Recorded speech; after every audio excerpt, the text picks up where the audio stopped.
Hello students, today we are going to start our next chapter, that is chapter 2 of class 12th physics। आज class 12th physics के दूसरे chapter का शुभारंभ करते हैं। जो चैप्टर की शुरुआत है वो पोटेंशियल डिफरेंस से है। पोटेंशियल और पोटेंशियल डिफरेंस होता क्या है और ये सारे डेफिनेशंस वगैरह हैं, तो इससे रिलेटेड वीडियोस मैं पहले ही बना चुका हूँ। क्लास 10th के सेक्शन में वो वीडियोस पड़े हैं, आप प्लेलिस्ट को देख लीजिएगा, उसमें आपको वीडियो नहीं मिल जाएगा। अगर नहीं मिलता है तो मैं अभी इस वीडियो के डिस्क्रिप्शन में वो लिंक शेयर कर दूंगा, तो आप वहाँ पोटेंशियल डिफरेंस क्या होता है, ये सारी चीज़ों का आइडिया आपको मिल जाएगा। मैं दोबारा उसको नहीं बना रहा हूँ। आज बेसिकली हम पोटेंशियल की बात करेंगे और किसी पॉइंट चार्ज की वजह से पोटेंशियल कितना होता है ये निकालने की कोशिश करेंगे। ठीक, तो हम शुरुआत करते हैं पॉइंट चार्ज से। पॉइंट चार्ज क्या होता है, जिन्होंने कूलाम लॉ पढ़ा है वो भली भांति जानते होंगे। They were very familiar with the concept of point charge. Point charge क्या होता है? पॉइंट चार्ज कंसीडर उसको करते हैं जिसका अपना खुद का डायमेंशन डिस्टेंस के कंपैरिजन में या जिस भी पैरामीटर के कंपैरिजन में उसकी कैलकुलेशन कर रहे हैं उसके कंपैरिजन में उसका खुद की डायमेंशन क्या है, बिल्कुल नेग्लिजिबल है। जैसे अर्थ के सरफेस एरिया के कंपैरिजन में बीइंग ए मैन मेरा जो एग्जिस्टेंस है वो क्या है, पॉइंट चार्ज है ना। तो जब हमारा स्केल बड़ा होगा तो जो बॉडी है उसकी खुद की डायमेंशन को हम इग्नोर कर देते हैं, तो वही कॉन्सेप्ट यहाँ पॉइंट चार्ज में भी होता है। तो अभी तक आपने ये देखा कि जो स्टैटिक चार्ज होते हैं, चार्जेस एट रेस्ट होते हैं, तो उनके पास इलेक्ट्रिक फील्ड होती है और उस इलेक्ट्रिक फील्ड को हम कैसे रिप्रेजेंट करते थे, इलेक्ट्रिक लाइंस ऑफ फोर्सेस से। और अगर वो इक्वली स्पेस्ड होती थी तो वहां पर यूनिफॉर्म इलेक्ट्रिक फील्ड होती थी, otherwise non uniform electric field. यानी जो चार्ज है उसके पास जो अराउंड स्पेस है उसके अंदर एक फील्ड है, उसको हम कहते हैं इलेक्ट्रिक फील्ड। और ये इलेक्ट्रिक फील्ड का मतलब क्या है, उस चार्ज के इलाके से। तो इलाके का मतलब क्या है कि उसकी गली में अगर जाओगे तो तुम्हें उसके जो है प्रभाव का, उसके इफेक्ट का एक एक्सपीरियंस होगा। तो जाएगा कौन, जाएगा चार्ज, है ना। तो यहाँ पर पोटेंशियल को अब हम रिलेट करने वाले हैं।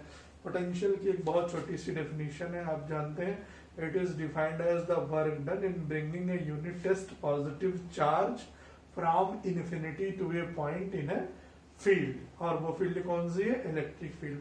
मतलब इन्फिनिटी से कोई पॉइंट चार्ज चला रहा है, टेस्ट पॉजिटिव चार्ज किसी इलेक्ट्रिक फील्ड में, तो उसको जो है लाने में जो किया गया काम है वही उसका पोटेंशियल है। वो उसमें पोटेंशियल एनर्जी के रूप में स्टोर हो जाता है। अब ये भैया कैसे हो जाता है, तो आप इस डस्टर का एग्जांपल लीजिए।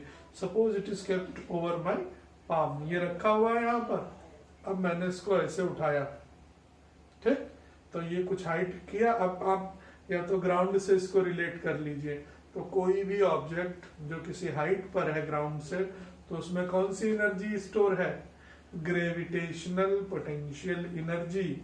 तो वो ग्रेविटेशनल पोटेंशियल एनर्जी आई कहाँ से, क्योंकि हमने इसे ग्राउंड की सरफेस से ऊपर उठाया है।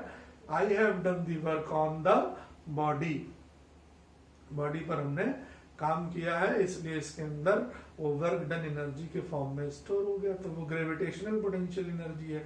सेम ऐसे ही जो है चार्ज की जो है एनर्जी को हम पोटेंशियल के रूप में जानते हैं, पोटेंशियल के फॉर्म में लिखते हैं। और ये क्या है, it is defined as the work done in bringing a charge from infinity to a point. तो ये इन्फिनिटी है मान लिया, हम मान ही सकते हैं क्योंकि we can not draw infinity. अब कोई अगर ये कहे कि ये इन्फिनिटी है, भाई कैसे इन्फिनिटी ये होगा, तो फिर आगे क्या है, ये केवल एक रिप्रेजेंटेशन है for the sake of our calculation. ठीक है, तर्कों का जवाब है, कुतर्कों का जवाब नहीं है भाई। तो हम ये मान रहे हैं, लेट अस कंसीडर वाला कॉन्सेप्ट यहाँ भी है कि ये इन्फिनिटी है, इन्फिनिटी से कोई टेस्ट चार्ज ला रहे हैं। कहाँ ला रहे हैं, किसी चार्ज की फील्ड में। अब हेडिंग है electric potential due to a single point charge. तो हमारे पास कोई पॉइंट चार्ज है जो किसी पॉइंट O पर रखा है और वो चार्ज है प्लस Q, और हमसे कहा गया है कि please try to find out the electric potential at a distance r from that point charge. आपसे कहा गया इस पॉइंट P पर इस चार्ज की वजह से जो पोटेंशियल है वो पता लगाइए। तो पोटेंशियल का पता तब तक नहीं लगा पाएंगे जब तक आपको इलेक्ट्रिक फील्ड नहीं पता होगी। सारी चीजें आपस में कोरिलेटेड हैं, इसलिए बात समझिए। टॉपिक बहुत आसान है, लेकिन कैसे चीजें कोरिलेटेड हैं ये भी जानना बहुत जरूरी है। तो जब तक ये चार्ज की फील्ड नहीं सेटअप होगी हम पोटेंशियल नहीं निकाल सकते। क्यों? क्योंकि पोटेंशियल क्या है? Work done per unit charge in bringing a test charge from infinity to a point in the field.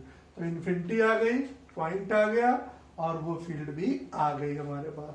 तो चलो हम ये मान लेते हैं कि इस P के बियॉन्ड, इससे पहले हम इन्फिनिटी से यहां आए होंगे कोई पॉइंट A पर, फिर A से हम B खिसक गए होंगे, फिर B से हम P चले गए होंगे, यानी इन्फिनिटी से P तक की डिस्टेंस को हमने फिर से फ्रैक्शन किया है।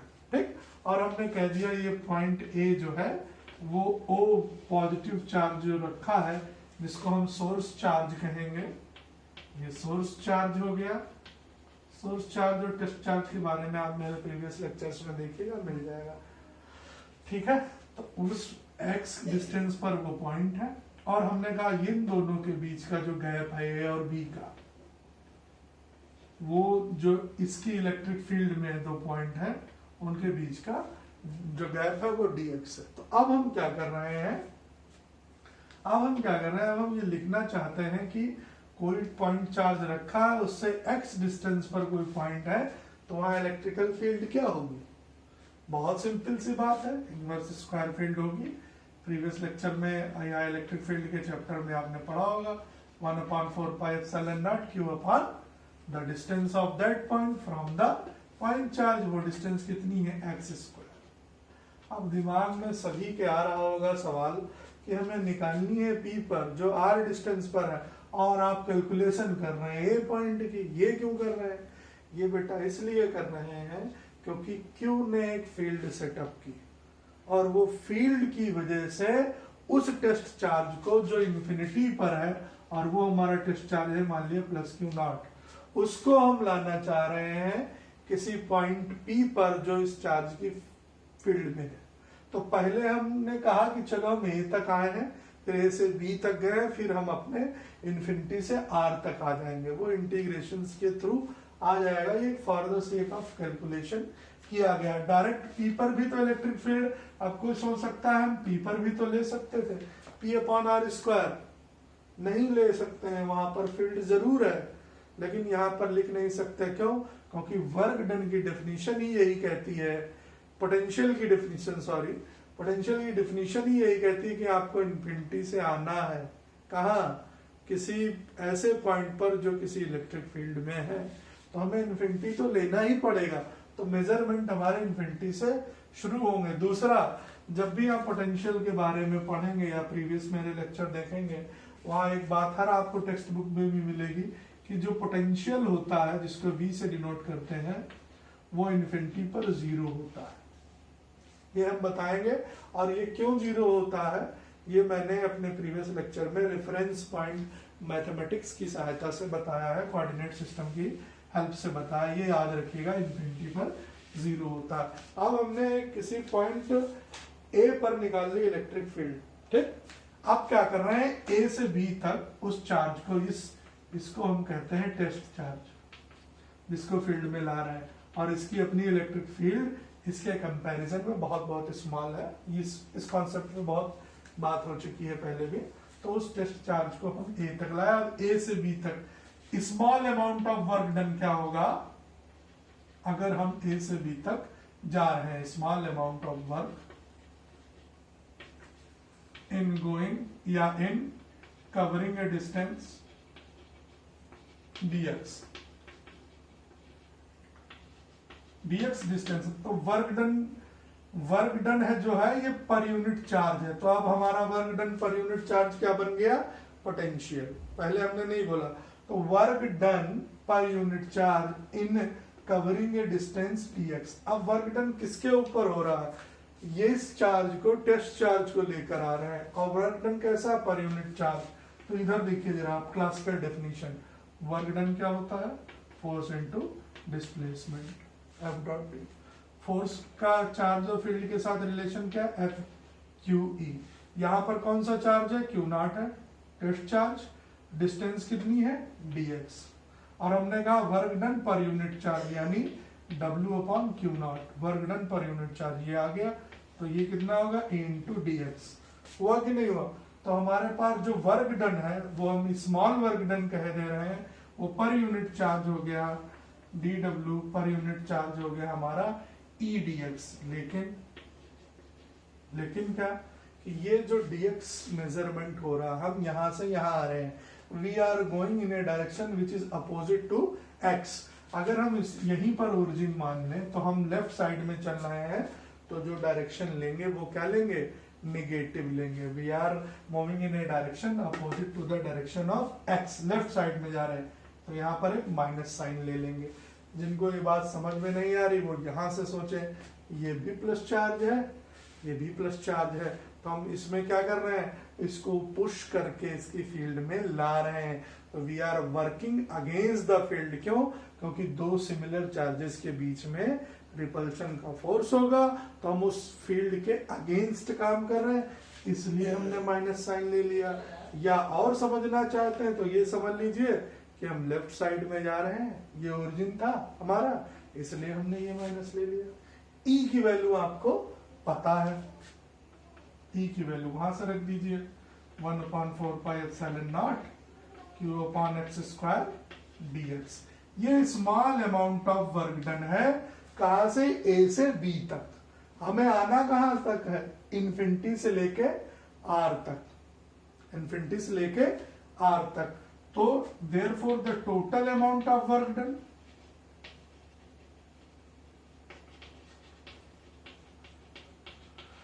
From infinity to a point in the field that is r, infinity से आर तक आने में जो वर्क डन होगा वो कितना हो जाएगा, हम इस पूरे को इंटीग्रेट कर देंगे। जिन्होंने पहले की चीजें नहीं पढ़ी हैं या नहीं देखे हैं लेक्चर्स, वो जरूर देखें पोटेंशियल के। इसको हम क्या कर देंगे, इंटीग्रेट कर देंगे। Integration over infinity to r, infinity से किसी पॉइंट फील्ड पर dw, तो यहाँ तो इंटीग्रेशन dw ही हो जाएगा। dw का इंटीग्रेशन यहाँ लगा दे रहे हैं, और यहाँ हमने जगह कम है इसलिए हम इन्फिनिटी से r की लिमिट लगाए दे रहे हैं। dx का इंटीग्रेशन x होता है, जिस वैसे ही dw का इंटीग्रेशन dw हो जाएगा। ये हमेशा याद रखिएगा, ये work done per unit charge है। यूनिट चार्ज का मतलब ये Q नॉट की वैल्यू 1 है, इसलिए बार बार हम सिर्फ W ही लिख रहे हैं। और work done per unit charge in bringing a test charge from infinity to a point is called as potential. जैसे इस दस्तर को उठाया तो वर्क डन पोटेंशियल एनर्जी में स्टोर हो गया, ऐसे ही वो वर्क डन भी इसमें पोटेंशियल के फॉर्म में स्टोर होगा। dw का इंटीग्रेशन dw 1/4πε0 माइनस का एज इट इज रहेगा, कांस्टेंट का ना इंटीग्रेशन होगा ना डिफरेंशिएशन। q भी कांस्टेंट है, तो q का भी इंटीग्रेशन नहीं होगा, तो हम यहीं लिखे ले रहे हैं। इंटीग्रेशन किसका होगा, इन्फिनिटी से r का, 1/x² dx का। तो जो बायोलॉजी के स्टूडेंट हैं जो इस लेक्चर को हो सकता देख रहे हो, तो वो लोग एक फार्मूला याद कर लें कि 1/x² dx का जो इंटीग्रेशन होता है वो 1/x होता है। और लिमिट जब उतारते हैं तो upper limit minus lower limit, तो 1/x² dx का इंटीग्रेशन, सॉरी एक माइनस यहाँ लगेगा, बड़ा बहुत सारे फार्मूले भूल जाते हैं, -1/x होगा। ठीक है, याद रखिएगा।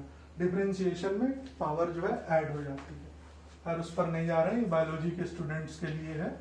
1/x² dx का इंटीग्रेशन -1/x।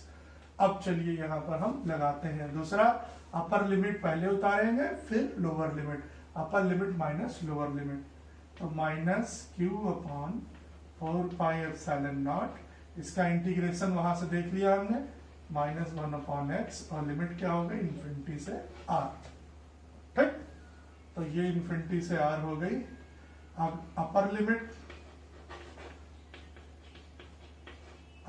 क्या है r, तो x की जगह पे क्या पुट करेंगे r, माइनस लोअर लिमिट, तो माइनस पहले से माइनस एक है, वो माइनस और माइनस प्लस हो जाएंगे 1/∞, और 1/∞ की वैल्यू होती है 0।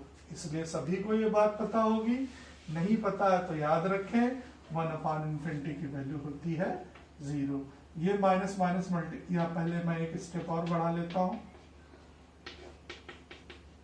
यहां हो गया 0, तो 0 का कोई मतलब नहीं, वो खत्म हो जाएगा टर्म, मैं मिटा दे रहा हूं, माइनस माइनस मल्टीप्लाई हो जाएगा, हम सीधे लिखे दे रहे हैं 1/4πε0 Q/r। ये क्या है, work done per unit charge, work done per unit charge है, लिखते नहीं है लेकिन लैंग्वेज में बोल दिया है मैंने यहाँ पर लिखा नहीं है, तो लैंग्वेज में अगर बोल दिया है तब भी वही चीज है। तो work done per unit charge ही क्या होता है, potential at the point P. P is the suffix for the point at which we are calculating the work done per unit charge।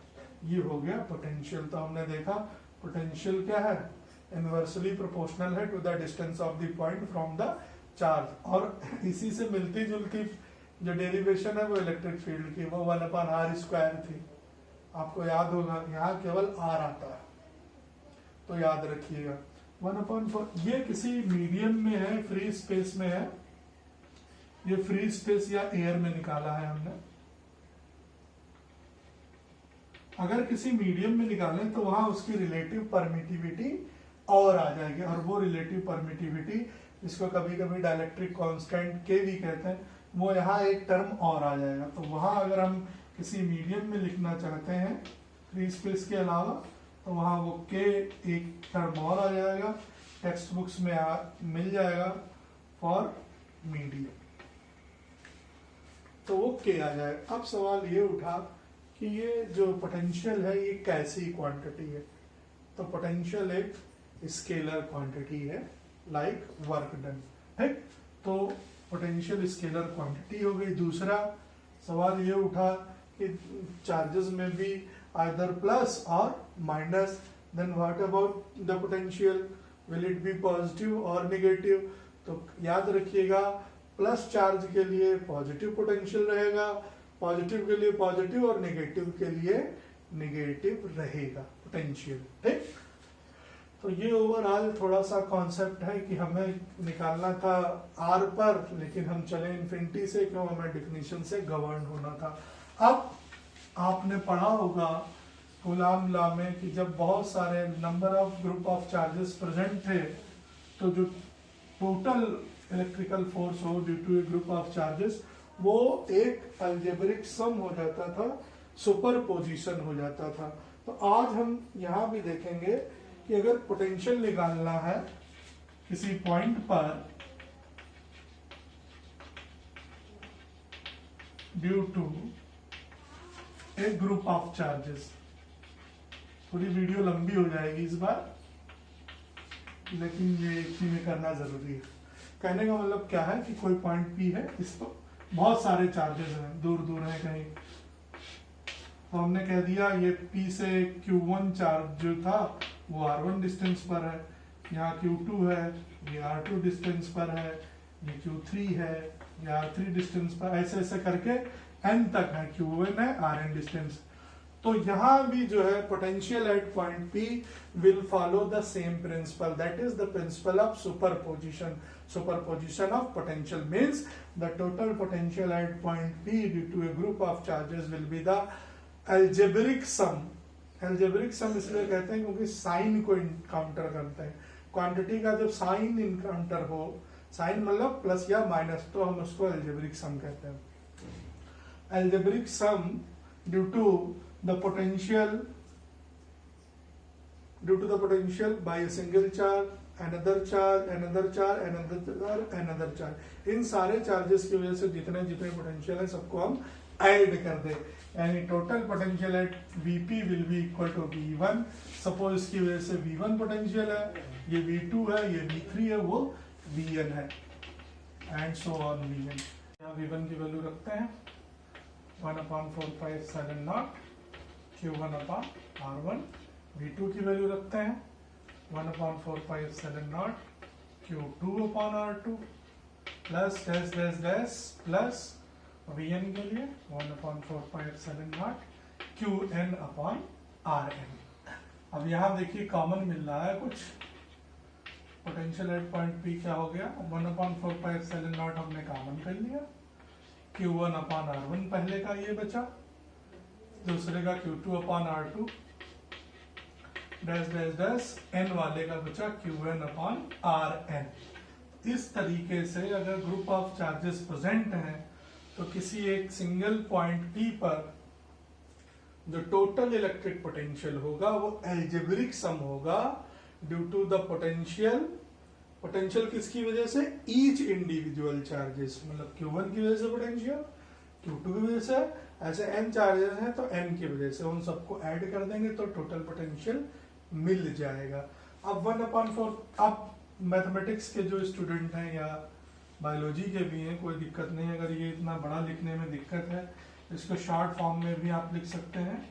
जब कोई चीज़ ऐड होती है तो हम एक मैथमेटिकल सिंबल सिग्मा ले लेते हैं जिसको समीशन कहते हैं, और यहाँ 1 से लेके n तक जा रहे हैं तो वो हम i वेरिएबल ले रहे हैं जिसकी वैल्यू 1 से n तक है, और Qi/Ri ऐसे भी लिख सकते हैं। अगर इस समीशन को खोलना है i = 1 रखिए तो यहाँ Q1/R1 आ जाएगा, 2 रखिए Q2/R2 and so on, n रखेंगे तो n आ जाएगा। दूसरा 1/4πε0 की वैल्यू होती है 9 × 10⁹, ये तो सभी को पता होगा, ठीक है।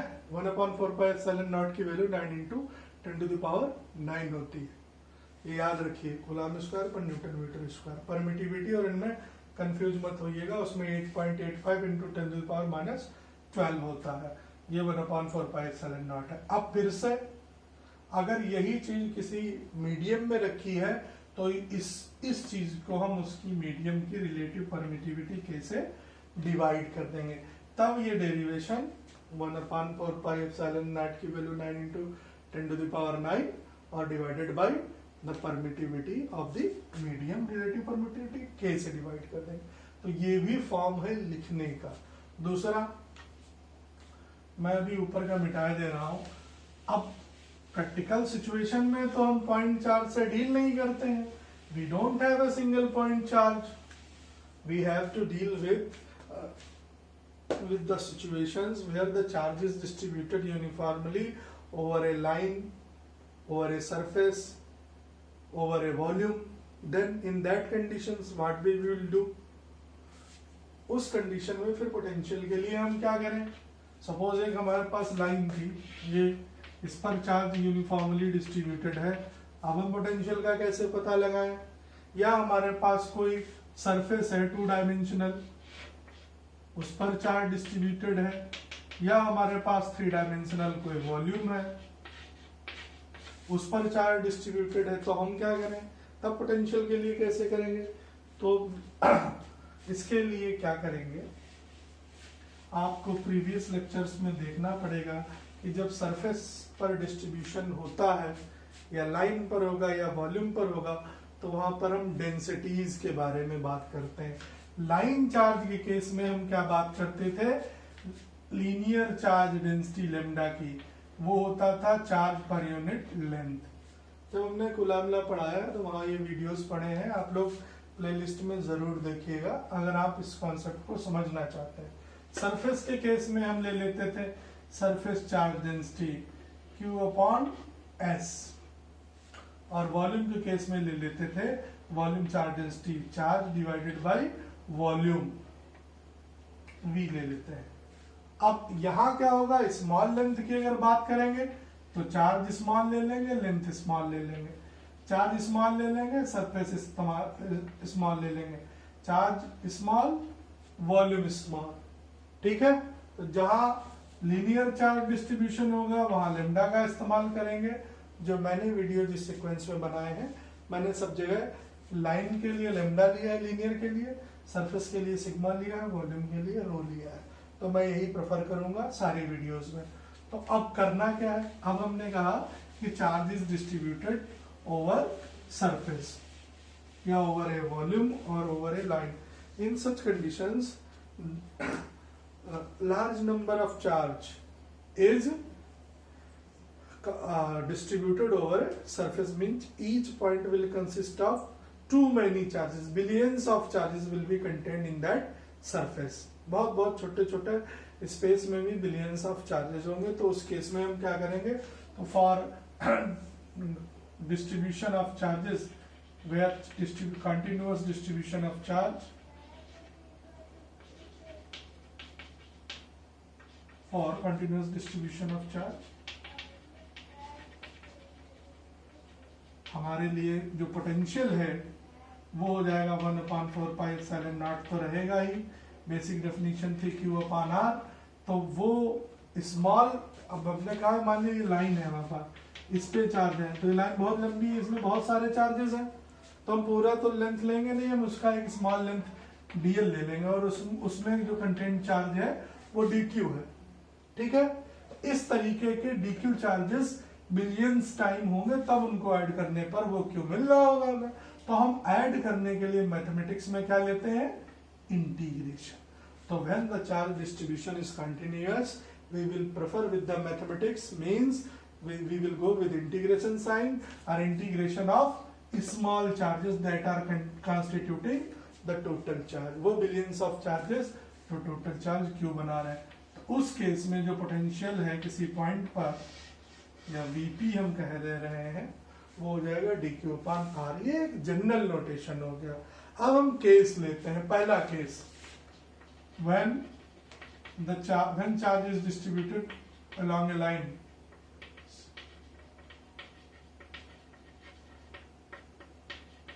along a line डिस्ट्रीब्यूशन है तो linear charge density, linear charge density मैंने क्या बताई थी, लैम्डा इक्वल टू dq/dl। तो चार्ज की वैल्यू क्या हो जाएगी, यहां से dq बताइए लैम्डा इंटू dl। तो पोटेंशियल का फार्मूला वही रहेगा, बस चार्ज की जगह पे क्या आ जाएगा, बोलिए लैम्डा इंटू dl/r। और ये कैसा इंटीग्रेशन होगा, इंटीग्रेशन ओवर ए लाइन। तो potential due to a line charge के लिए हमने L सफिक्स लगा लिया, ये हो जाएगा lambda into dl/r।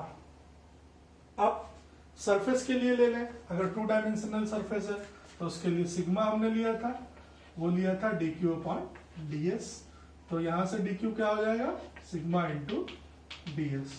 Again when charge is distributed over a surface, समझिए इस बात को, सरफेस पर होगा तो यहाँ क्या आ जाएगा, potential due to a surface S suffix लगा दिया, यहाँ लाइन की वजह से था L लगा दिया था, ये कांस्टेंट यही रहना है 1/4πε0 और L की जगह पे अब सरफेस इंटीग्रल S हो जाएगा।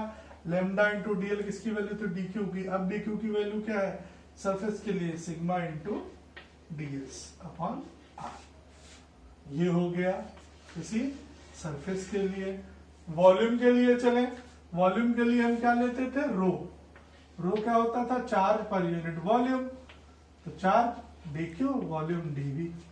तो dq की वैल्यू क्या आ जाएगी, रो इंटू dv। ऐसे ही अगर हमें वॉल्यूम चार्ज डिस्ट्रीब्यूशन लेना हो तो हमारे पास v की value, potential due to volume charge distribution is 1/4πε0 integration over volume v हो जाएगा और यहाँ हो जाएगा रो इंटू dv/r। इस तरीके का कंटिन्यूअस डिस्ट्रीब्यूशन हमने दिखाया आपको। लेकिन अब खुराफाती दिमागों में ये भी हो सकता है कि, या एक जेन्युइन सा सवाल भी है कि हमारे पास दोनों तरीके का डिस्ट्रीब्यूशन है, हमारे पास पॉइंट चार्ज भी है और हमारे पास लीनियर भी है, सरफेस भी है, वॉल्यूम भी है। मतलब 3 वो हो गए कि 4 तरीके का डिस्ट्रीब्यूशन है। अब हमें बताइए पोटेंशियल कैसे निकालेंगे आप। Means we have a point charge, we have to find out the potential due to the point charge and along with the 3 distribution of charges, 3 kind of distribution, one along the line, another along the surface, over the surface, and third one is over a volume। अब उस case में क्या करें, तो अभी अभी हमने एक डेरिवेशन किया कि जब हमारे पास ग्रुप ऑफ चार्जेस थे तो उसकी वजह से जो पोटेंशियल निकला था वो क्या था, 1/4πε0 summation over i 1 to n qi/ri। अभी अभी हमने निकाला था, ये किसकी वजह से निकाला था, पॉइंट चार्ज की वजह से। ये किसकी वजह से निकाला, लाइन चार्ज की वजह से। ये सरफेस, ये वॉल्यूम। अब तुम्हें कॉम्बिनेशन दिया है, इसमें पॉइंट चार्ज भी है, लाइन चार्ज भी है, सरफेस भी है, वॉल्यूम भी है, और उन सब की वजह से निकालना होगा तो सबको क्या करेंगे, ऐड कर देंगे। यानी जहां पर एक डिस्क्रीट डिस्ट्रीब्यूशन है, जहां पर एक पॉइंट चार्ज है, और जहां पर एक कंटिन्यूअस डिस्ट्रीब्यूशन है, तो उस कंडीशन में जो टोटल पोटेंशियल होगा वो होगा 1/4πε0। सभी से कॉमन आ रहा है, मैं थोड़ा स्पेस कम है, क्या करें, तो वो भी लिए ले रहे। पहला पॉइंट चार्ज की वजह से हमने कहा तो 1/4πε0 सबसे कॉमन ले लिए, ऐड करते चले जाएंगे। किसको, पहला 1 to n qi/ri। ये पॉइंट चार्ज की वजह से पोटेंशियल हो गया। कहीं ना आपके पास लाइन भी है तो लाइन पे भी आ गए हम। फिर वो कहीं रो इंटू हमने लिया था lambda into dl, sorry line के लिए r। फिर उन्होंने कहा आपके पास सरफेस भी है, तो हमने कहा भैया लो सरफेस भी आ गई। फिर आपसे कहा वॉल्यूम भी है, तो हमारे पास वॉल्यूम भी आ गया, सॉरी r।